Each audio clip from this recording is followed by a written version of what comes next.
In rete circola un'immagine incredibile. Si dice sia la prima fotografia scattata durante una battaglia campale. La scena è ambientata in un piccolo villaggio nei dintorni di Sedan, esattamente dove il 1 settembre 1870 si è consumato uno dei fatti emblematici della storia europea contemporanea. L'esercito francese, accompagnato in persona dall'imperatore, è stato accerchiato e costretto alla resa da quel gran volpone di Bismarck. Napoléon, Sedan, Sedan, Sedan, Sedan. Nella battaglia di Sedan i combattimenti si distribuiscono in più settori, ma il villaggio di La Moncelle è un nodo tattico centrale ed è lì che viene scattata questa fotografia durante un'azione di combattimento, si presume per la prima volta nella storia. Anzi, più di una fotografia. Alcuni scatti successivi, catturati da un punto più arretrato rispetto al primo, sembrano raccontare una sequenza e aiutano a ricostruire meglio la storia rappresentata, o almeno a provarci, perché, spoiler alert, una verità chiara in realtà non c'è. Insomma, in questo video non ci sarà alcun "in verità la verità vi dico". Il villaggio di La Moncelle è ancora oggi un punto di transito quasi obbligato, sebbene le più moderne strade abbiano un po' ridimensionato l'utilità di attraversare il paese e il crocevia della foto. Situato nella pittoresca valle della Givonne, l'importanza tattica, direi anzi la fondamentalità di questo paesino nel 1870 era il risultato della disastrosa strategia francese, dettata più dalla politica che dalla logica militare.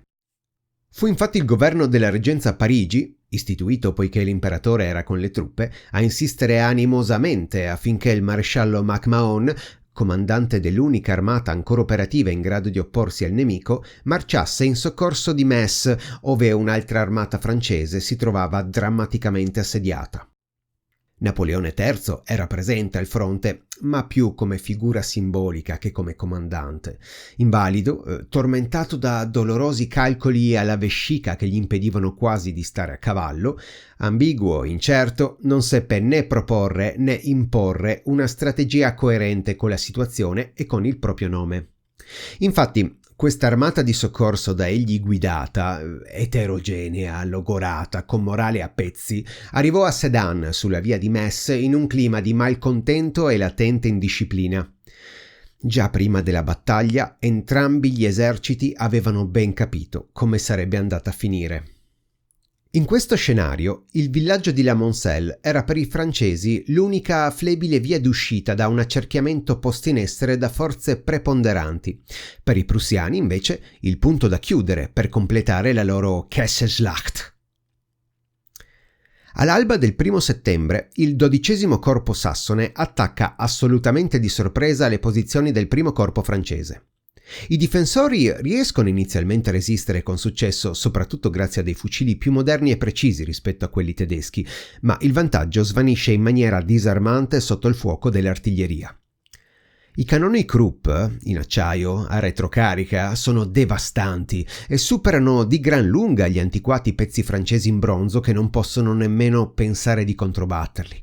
E così, nella conca naturale di Sedan, lo schieramento attorno alle antiquate mura della città fortezza si chiude rapidamente nella trappola per topi architettata dal generale von Moltke. Una trappola senza alcuna possibilità di uscita, tranne forse quella stradina verso nord che dal settore sud passa per la Moncelle. A circa 200 metri dalla casa che vediamo nella fotografia, ai primi colpi di cannone prussiani il maresciallo MacMahon viene ferito e la catena di comando francese si sgretola. In un fatale balletto di ordini e controordini, il comando passa prima al generale del 1° corpo, che va nel panico e ordina la ritirata, per poi essere avvocato da un altro generale, De Wimpfen, che revoca tutto e impone un contrattacco disperato proprio nel settore di La Moncelle tra le 10 e le 13. Il tentativo tuttavia fallisce sotto il fuoco concentrato dell'artiglieria nemica che ormai domina tutte le alture. A quel punto ogni possibilità francese di rompere l'accerchiamento svanisce e una qualsiasi resistenza può considerarsi un inutile spargimento di sangue. L'ultimo episodio della battaglia si consuma a Bazeil, a circa 1 chilometro dalla scena della fotografia. Lì, in quella che passerà alla storia come la casa dell'ultima cartuccia, un piccolo gruppo di fanti francesi si asserraglia e resiste più o meno fino all'ultimo colpo a disposizione. Un episodio leggendario, immortalato col pennello da Alphonse de Neuville in un celebre dipinto del 1873.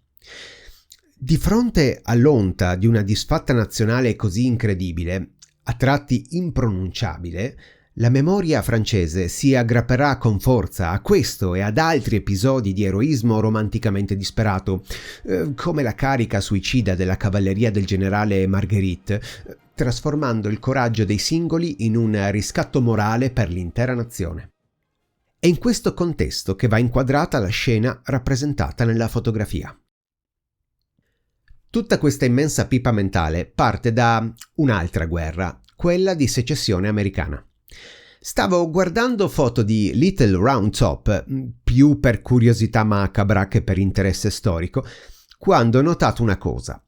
Anche nella battaglia di Gettysburg, battaglia in una guerra che è stata coperta dai media in modo capillare, i fotografi arrivavano sempre dopo, mai durante l'azione. E allora mi sono chiesto, qual è considerata la prima fotografia scattata durante una battaglia? Questa domanda mi ha portato su Reddit in History Porn.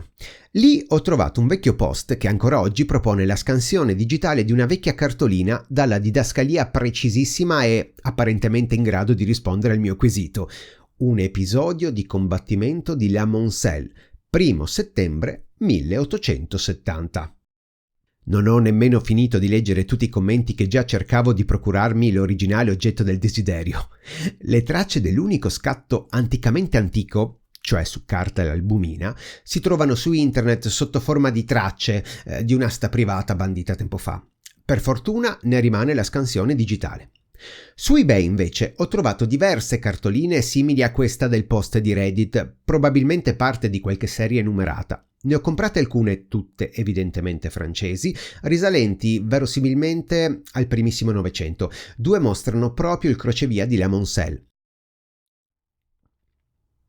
Una data precisa non c'è, diciamo come terminus ante quem, poiché alcune di queste proposte su eBay, ma non da me acquistate, sono, come si suol dire, viaggiate, tra il 1903 e il 1908, data fatale quest'ultima, come vedremo alla fine di tutta questa storia. Quindi, prima ancora di ricevere per posta le cartoline acquistate, mi si è accesa una lampadina in testa. Che senso ha produrre una cartolina in Francia nel primo Novecento che commemora un'umiliante disfatta militare? È come se gli Stati Uniti producessero oggi un portachiavi a forma di elicottero con la didascalia a Saigon, o come se la Spagna avesse creato modellini di legno per celebrare la sua invincibile armata, o come se l'Argentina si rifiutasse di chiamare le Falkland. Commemorare Sedan nella Francia del primo Novecento è esattamente questo, rosicare. Spesso si dimentica, quando si punta il dito sul dispotico militarismo prussiano come origine di tutti i mali del Novecento, che anche la revanchista Francia aveva mire, ambizioni e colpe nel 1914. Certo, se nel Natale del 1870 avessimo chiesto a un abitante qualsiasi dell'Alsazia a chi si sentisse legato culturalmente, questi avrebbe probabilmente risposto «Wir sind Französischen». Ma non è questo il punto.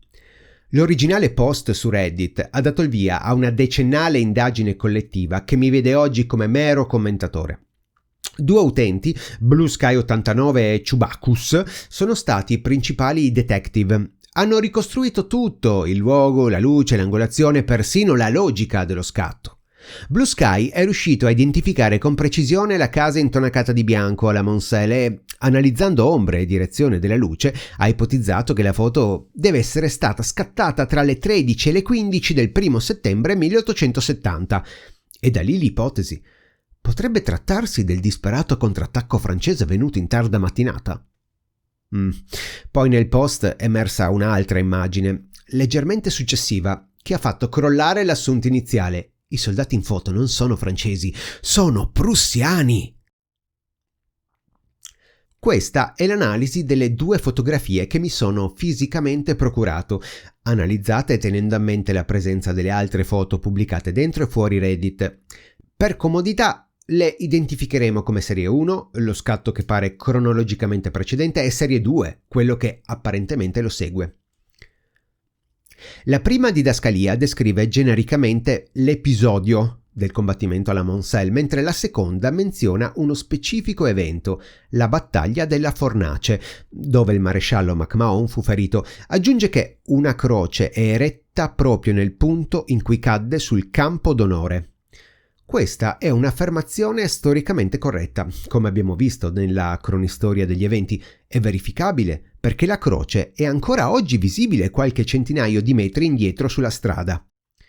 Tuttavia, dalle fonti non sono riuscito a capire a quale fornace si riferisca la cartolina. Su Google Maps la keyword briqueterie manda a nord-ovest di Sedan in una strada bianca nel bosco. Dal mio PC a migliaia di chilometri di distanza non so che altro fare. La diversa numerazione delle cartoline, 4 per la serie 1 e 12 per la serie 2, fa intendere che possano fare parte effettivamente di serie diverse, dal momento che entrambe le mie serie catturano lo stesso crocevia ed è quindi ragionevole non pensarle parte di una stessa opera o pubblicazione che le avrebbe numerate con più ratio. La fotografia è scattata. In realtà tutte le fotografie sono scattate dalla strada che porta oggi come ieri da Bellon alla Moncel. A quest'incrocio, proseguendo, si arriva appunto alla Moncel, mentre girando a sinistra verso nord si arriva a Denis e girando a destra verso sud si arriva a Bazeilles, saliente, come già detto, punto forte di resistenza francese. La strada verso nord rappresentava la linea del fronte all'alba del 1 settembre, poiché la sua conquista era l'obiettivo delle forze prussiane per impedire qualsivoglia possibile via di fuga dalla città assediata. In primo piano c'è una casa intonacata di bianco, con quelli che sembrano essere fori di proiettile sul muro. A sinistra si nota una specie di legnaia o porcilaia. Nel secondo piano della fotografia, a sinistra, si vede una prima linea di fanteria. Si può ipotizzare siano fanteria leggera, ma non si può dire con certezza. In questa linea si notano alcune figure distese o stramazzate a terra. Particolarmente emblematici sono 2 particolari sulla destra. Il primo è un soldato appartenente alla linea di fuoco, in piedi, che sembra essere stato colpito proprio nel momento dello scatto della fotografia. Il secondo è un gruppetto di persone a bordo strada, tra cui spiccano alcune figure in piedi, riconoscibili per la buffetteria bianca, con quelli che sembrano essere cappelli da ufficiale o sottufficiale. Era abbastanza facile comprendere che non si trattasse di fanteria francese, vabbè. Poco dietro questi si riconoscono chiaramente alcune figure umane in mezzo alla strada. 3 sembrano esanimi, si noti il particolare di quella con il ginocchio piegato. Una di queste sembra invece ferita. Quest'ultima alza la testa senza copricapo, in una posa eloquente come a domandare aiuto, e con a terra quello che sembra proprio essere un copricapo appena caduto. La presenza sulla strada di queste 4 figure sembra bloccare il passo a 2 cavalieri che precedono una colonna di circa 200 uomini. In terzo piano si vede un'altra linea di fanteria, un muro che delimita alcune strutture, tra cui una particolarmente importante, anche se manca una ciminiera, che sia quella la fornace, e sulla strada un'altra colonna in marcia o qualcosa del genere. Sullo sfondo 2 grosse strutture rettangolari, simili a fienili, e sulla destra un fitto bosco dal quale emerge quello che sembra essere lo Château Guillemot, ancora oggi presente in loco. Si noti che nella foto lo Château spicca molto più di adesso, dal livello della strada oggi non lo si vede nemmeno. Inizialmente pensavo fosse stato abbattuto, ma poi ho capito che semplicemente gli alberi sono cresciuti. Ad eccezione della casa in primo piano e dello Château, le altre strutture non le riesco a individuare utilizzando Google Maps o Street View. Questo scatto ravvicinato permette di affermare che quelli in fotografia sono sicuramente soldati con una divisa tedesca del 1870. È emblematico l'elmetto a punta, ma forse ancora di più il cappotto arrotolato, così caratteristico dei soldati prussiani, diciamo, sino alla Grande Guerra. La quasi totale mancanza di zaini sulle spalle è una chiara indicazione di una potenziale situazione operativa, dato che i soldati si alleggerivano prima della battaglia lasciando lo zaino nelle retrovie ma tenendo il cappotto arrotolato addosso perché non si sa mai a che ora finisce la battaglia, se viene giù la pioggia o che altro. In primo piano, uno dei soldati sembra indossare delle ghette bianche. Anche altri soldati sul terrapieno a destra sembrano indossarle. Questo dettaglio mi sembra dannatamente fuori posto.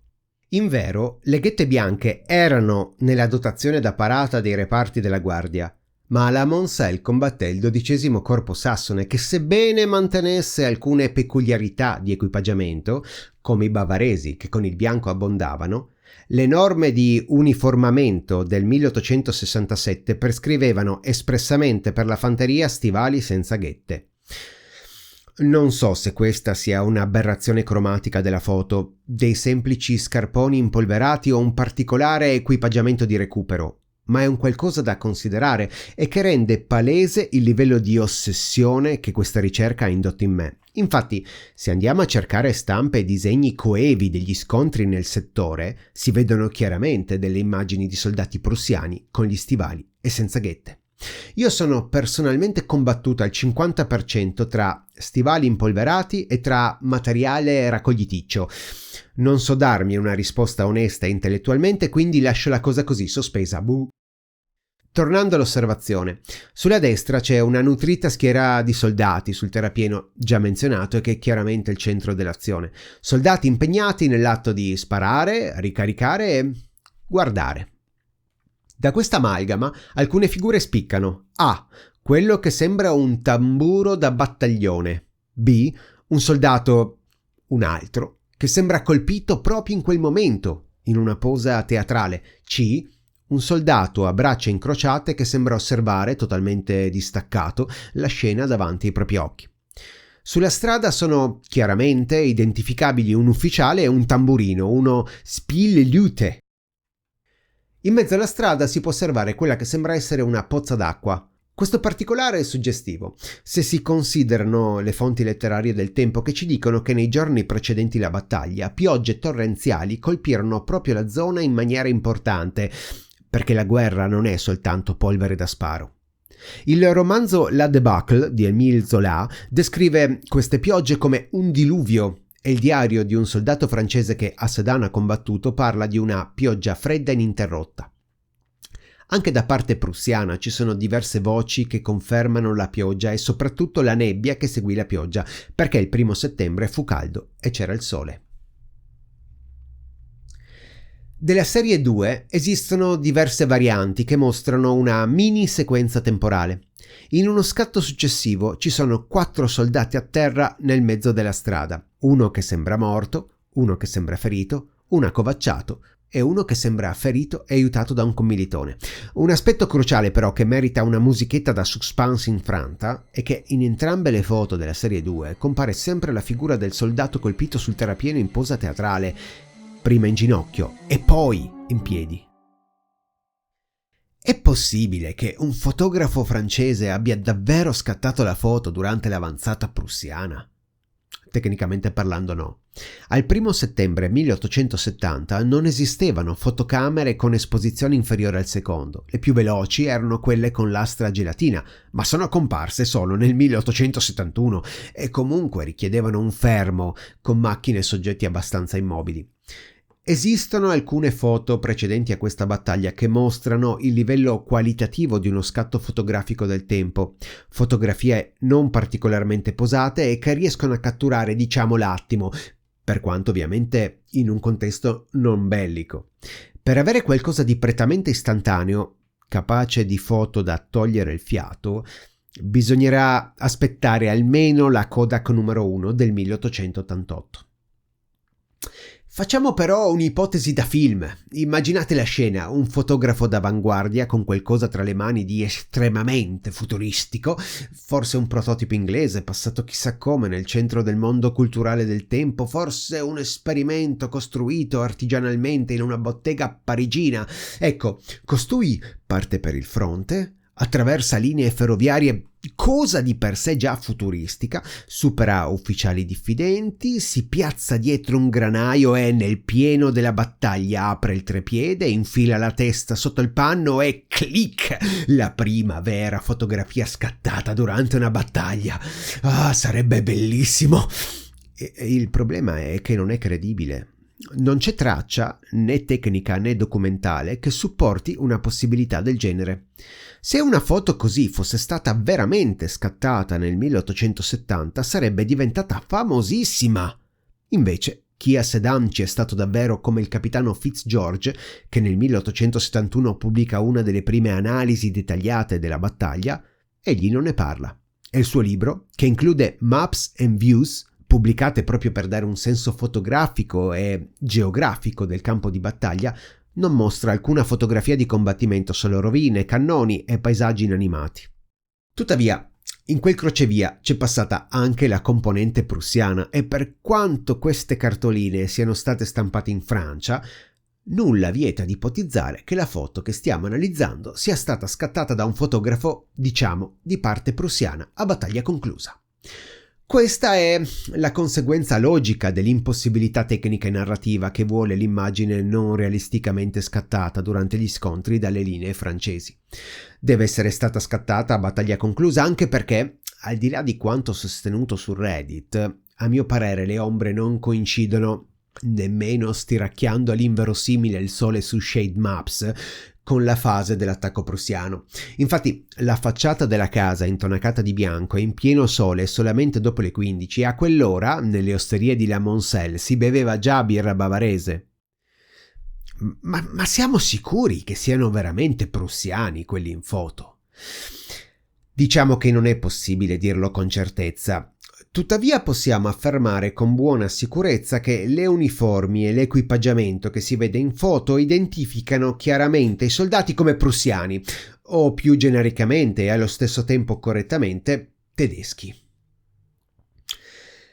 Al di là di ciò, e lo so che è l'osservazione che ti stai tenendo dentro dall'inizio di questo video, la domanda che tutti noi ci stiamo facendo osservando la situazione, posata o meno che sia.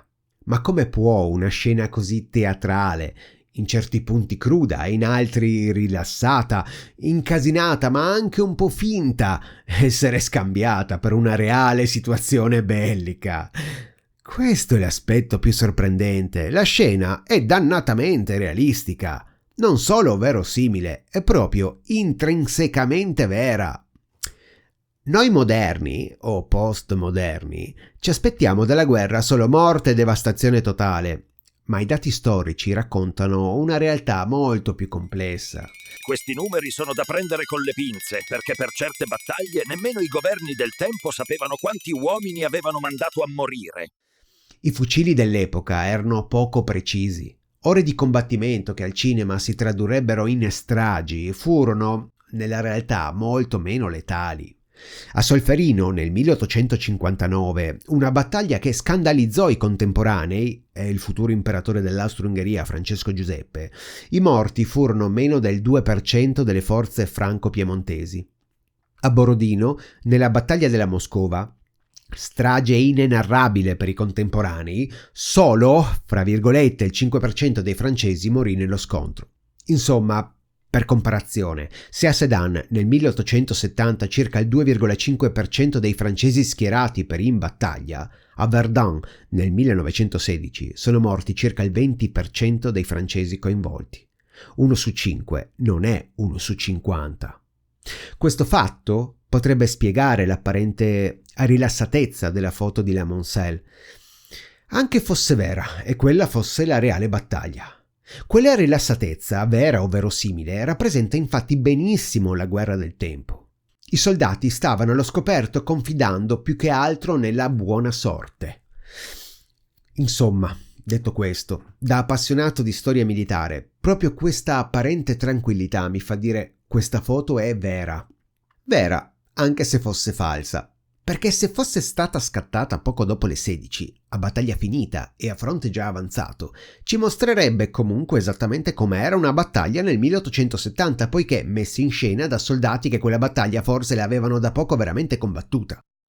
Per me le cose stanno così. Un fotografo, ragionevolmente locale, ha chiesto ai prussiani di posare finita la battaglia e loro, già consci di aver fatto cappotto, come si suol dire, si sono prestati volentieri.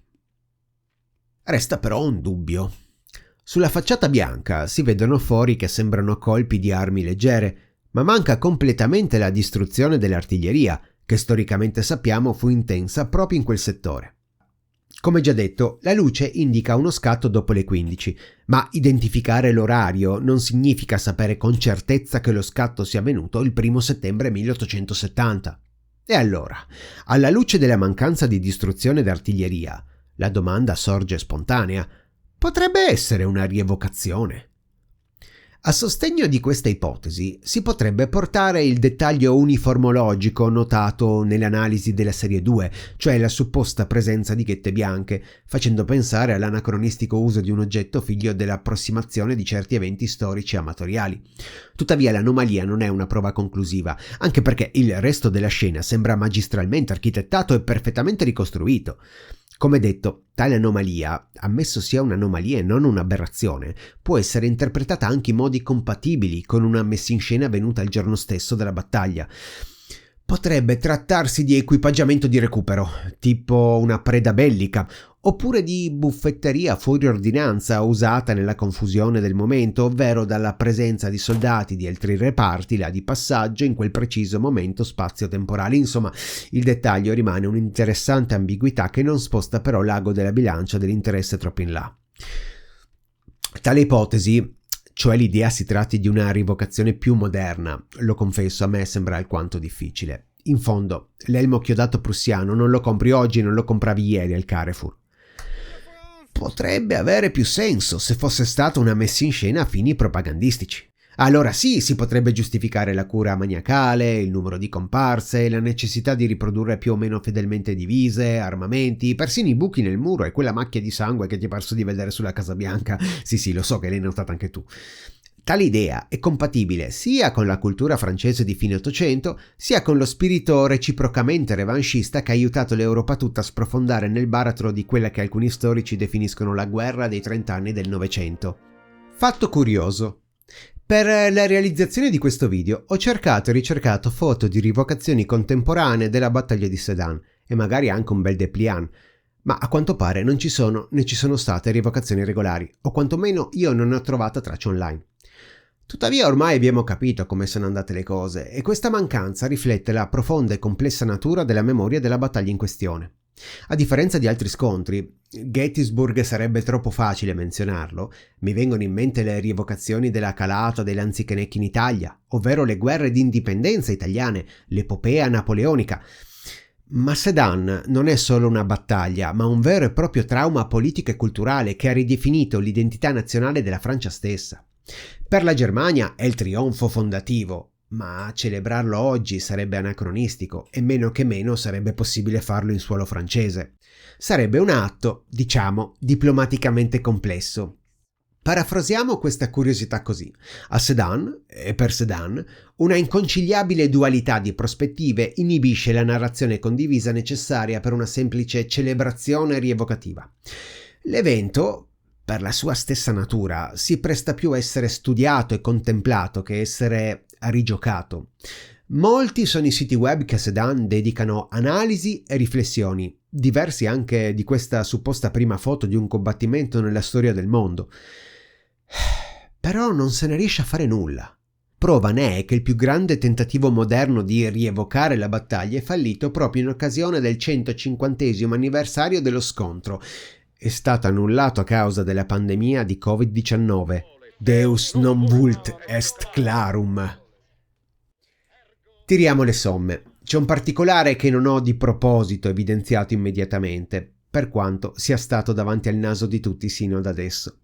Nella mia seconda cartolina è presente un timbro che è una storia dentro la storia. Maison de la dernière cartouche. Tale maison non è altro che la già menzionata casa dell'ultima cartuccia, quella dove si asserragliarono gli ultimi difensori francesi di Bazeilles. Dopo i combattimenti, Il proprietario di questa casa, Jean-Joseph, tornò tra le rovine della sua abitazione che, a differenza del resto del villaggio, non era stata incendiata. Egli decise quindi di lasciarla in parte com'era, i muri crivellati, gli arredi danneggiati, le imposte rotte.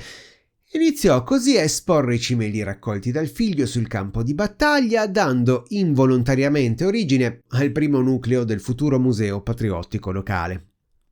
Dopo il successo del già citato quadro di Alphonse de Neuville, la casa diventò però meta di veri e propri pellegrinaggi, così abbondanti che le cose vennero istituzionalizzate. Nel 1908 venne eletto un custode, Jean-Claude Rocher, scelto tra un gruppo di reduci della battaglia. Il suo incarico era chiaro e semplice: tenere aperto il museo, raccontare e celebrare la storia del luogo, accogliere i visitatori, vendere qualche souvenir. Non agiva sotto banco. Il suo contratto prevedeva un fisso mensile e la possibilità di incassare qualche extra dalla vendita di cartoline postali. Che boom, che boom! Il successo fu tale che l'equilibrio però tra padrone e dipendente si ruppe. Rocher vendette talmente tante cartoline che il comitato locale dell'ente che supervisionava il museo scoprì che guadagnava circa 35.000 euro l'anno. Gli chiesero di versare un contributo volontario per la manutenzione della casa, tra l'altro non troppo esoso, ma Rocher si rifiutò di principio. Ne nacque quindi una disputa legale che portò però al suo licenziamento. In tribunale la sua figura venne comunque difesa con rispetto, essendo un reduce, tanto che il giudice stesso lo definì addirittura non un semplice guardiano ma un testimone vivente. Tuttavia, dal momento che alleggiava un velo di sospetto rispetto alla sua reale presenza nella casa, sul campo, forse anche nell'esercito, venne allontanato dal museo e spedito a fare il guardiano del cimitero. Insomma, al di là di questo epilogo un po' strano, una cosa sembra quasi storicamente certa.